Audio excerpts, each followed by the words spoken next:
പഴയ കാലത്ത് മനുഷ്യർ എന്തൊക്കെ യൂസ് ചെയ്തിരുന്നു, അവരുടെ ഡ്രസ്സിംഗ് രീതി എന്തായിരുന്നു, അവരുടെ ലൈഫ് സ്റ്റൈൽ എന്തായിരുന്നു, അവരെന്ത് കഴിച്ചിരുന്നു, അവരുടെ ജീവിത രീതിയും ജീവിത ശൈലികളും എന്തൊക്കെയായിരുന്നു, അവരെന്ത് സ്റ്റോൺ ടൂൾസ് ആണ് ഉപയോഗിച്ചുകൊണ്ടിരുന്നത്, ഇതിനൊക്കെ പറ്റിയിട്ടുള്ള ഒരു ഡീറ്റെയിൽ ആയിട്ടുള്ള ഒരു സമ്മറി, ഒരു ഔട്ട്ലുക്ക് നമുക്ക് പ്രൊവൈഡ് ചെയ്യുന്ന ചാപ്റ്ററാണ് നമ്മുടെ first chapter early human life, മനുഷ്യരുടെ പഴയകാല ജീവിതം. അപ്പൊ നമുക്ക് അറിയാം നമ്മുടെ ഏർലി ഹ്യൂമൻ ലൈഫ് 4 ആയിട്ടാണ് തിരിച്ചിരിക്കുന്നത്. എത്രയായിട്ടാണ് തിരിച്ചിരിക്കുന്നത്? 4. Early human life was divided into 4. നമ്മുടെ ആ ഒരു ജീവിത രീതിനെയും ജീവിത ശൈലിനെയും ആ ഒരു കാലഘട്ടത്തിനെ തന്നെ നമ്മൾ 4 ആയിട്ടാണ് തിരിച്ചിരിക്കുന്നത്. ഏതൊക്കെയാണത്? ഒന്നാമത്തത് പാലിയോലിത്തിക് ഏജ്. പാലിയോലിത്തിക് ഏജ് എന്ന് പറഞ്ഞാൽ എന്താണ്? പ്രാചീന ശിലായുഗം. രണ്ടാമത്തത് മെസോലിത്തിക് ഏജ്, മധ്യകാല ശിലായുഗം. മൂന്നാമത്തത് നിയോലിത്തിക് ഏജ്, നവീന ശിലായുഗം. And last one chalcolithic age, താമ്രശിലായുഗം. അപ്പൊ നമ്മൾ ആദ്യമേ പറഞ്ഞു നമ്മുടെ ആദ്യ കാലഘട്ടത്തിന് നമ്മൾ എത്രയായിട്ടാണ് തിരിച്ചിരിക്കുന്നത്? 4. 4 ആയിട്ടാണ് തിരിച്ചിരിക്കുന്നത്. Palaeolithic, mesolithic, neolithic, chalcolithic. ഇനി ഈ 4 കാലഘട്ടത്തിൽ എന്തൊക്കെ മാറ്റങ്ങളാണ് ഉണ്ടായത് മനുഷ്യ ജീവിതത്തിലും മനുഷ്യരുടെ ഇടയിലും? ഓരോ ടൂൾസ്, ഡ്രസ്സ്, അവർ ഓരോരോ ഈവൻ അവരുടെ ഓരോ ലൈഫ് സ്റ്റൈൽസിൽ വരെ, അവരുടെ ഫുഡ് ഹാബിറ്റിൽ വരെ എന്തൊക്കെ ചേഞ്ചസ്, എന്തൊക്കെ മാറ്റങ്ങളാണ് ഉണ്ടായതെന്ന് നമുക്ക് നോക്കാം. അപ്പൊ ആദ്യം നമുക്ക് പാലിയോലിത്തിക് ഏജിനെ പറ്റിയിട്ട് ഡീറ്റെയിൽ ആയിട്ട് നോക്കാം.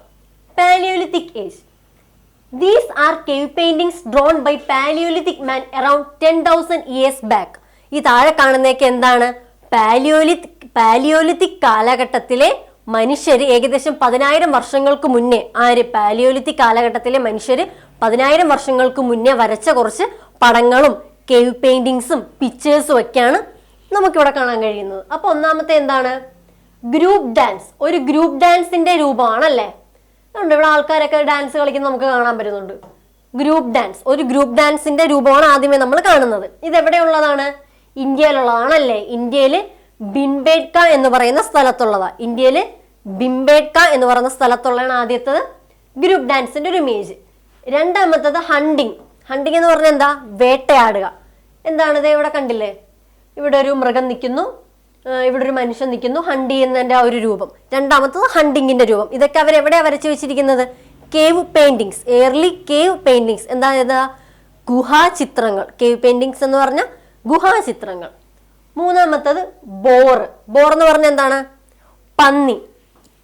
ഒരു പന്നിയുടെ രൂപം. അന്നത്തെ കാലഘട്ടത്തിൽ അവർ പന്നീനെ വേട്ടയാടുന്നുണ്ടായിരുന്നു. അത് കാണിക്കാൻ വേണ്ടിയിട്ട് അതെവിടെയാ ഉള്ളത്? Altamira, Spain. സ്പെയിനിൽ അൾട്ടാമിറ എന്ന് പറയുന്ന സ്ഥലത്തുള്ളതാണ് ഒരു പന്നിയുടെ രൂപം. ബിസൺ. ബിസൺ എന്ന് പറഞ്ഞാൽ എന്താണ്? കാട്ടുപോത്ത്. കാട്ടുപോത്ത് എവിടെയാ ഉള്ളത്? ചാവുവെറ്റ്, ഫ്രാൻസ്. ഫ്രാൻസില് ചാവുവെറ്റ് എന്ന് പറയുന്ന സ്ഥലത്താണ് കാട്ടുപോത്തുള്ളത്. അപ്പൊ ഇതൊക്കെ എന്താണ്? ഗ്രൂപ്പ് ഡാൻസിന്റെ ഇമേജ്, ഹണ്ടിങ്, ബോറ്, ബിസൺ. ഇതൊക്കെ എവിടെയുള്ളതാണ്? കേവ് പെയിന്റിങ്സ് ആണല്ലേ. ഏത് കാലഘട്ടത്തിൽ? നമ്മൾ ആദ്യമേ പറഞ്ഞു പാലിയോലിത്തിക് ഏജ്, പ്രാചീന ശിലായുഗത്തിലുള്ള എന്താണ്? Cave paintings. ആരാ വരച്ചത്? അന്നത്തെ ആൾക്കാർ, അന്നത്തെ ഓൾഡ് ജനറേഷനിലുള്ള പഴയ കാലഘട്ടത്തിൽ ആൾക്കാർ വരച്ചിട്ടുള്ള ഗുഹാചിത്രങ്ങൾ. ഏകദേശം എത്ര വർഷങ്ങൾക്ക് മുന്നേ? 10,000 ഇയേഴ്സിന് മുന്നേ ഉള്ള കാലഘട്ടത്തെ കാര്യമാണ് നമ്മളിപ്പം ഡിസ്കസ് ചെയ്യുന്നത്. Why they were drawn inside the caves. എന്തുകൊണ്ടായിരിക്കും ഈ പഴയകാല ആൾക്കാർ പടങ്ങളൊക്കെ ഗുഹയ്ക്കകത്ത് തന്നെ വരയ്ക്കുന്നത്? നമുക്ക് കോമൺ ആയിട്ട് തിങ്ക് ചെയ്താൽ തന്നെ നമുക്ക് മനസ്സിലാക്കാവുന്നതേ ഉള്ളൂ. അന്നത്തെ കാലത്ത് അവർ കൂടുതലും ഗുഹയ്ക്കകത്ത് തന്നെ താമസിച്ചുകൊണ്ടിരുന്നത് അല്ലേ. പിന്നെന്തിനാണ്? നമുക്ക് നോക്കാം. ദേ ലീവ് ഇൻ ദ കേവ്സ്. നമ്മൾ പറഞ്ഞ കണക്ക് തന്നെ അവർ ഗുഹയ്ക്കകത്ത് താമസിച്ചുകൊണ്ടിരുന്നത്. അതുകൊണ്ട് അവർ കേവ്സ് അവർക്ക് പടം വരയ്ക്കാനായിട്ടും അവരുടെ മറ്റ് ആക്ടിവിറ്റീസിൽ ഏർപ്പെടാനുമായിട്ടുള്ള ഒരു സ്ഥലമായിട്ട് അവർ കണക്കാക്കി. രണ്ടാമത്തെ എന്താണ്? To document their hunting expeditions. അവരുടെ വേട്ടയാടുന്ന എക്സ്പെഡീഷൻസ്, മികവുകൾ, നേട്ടങ്ങൾ, ഫൈൻഡിങ്സ്, ഇതൊക്കെ ഡോക്യുമെന്റ് ചെയ്ത് വെക്കാൻ വേണ്ടിയിട്ട്. ഡോക്യുമെന്റ് ചെയ്ത് വെക്കാൻ എന്ന് പറഞ്ഞാൽ എന്താ ഉദ്ദേശിക്കുന്നത്?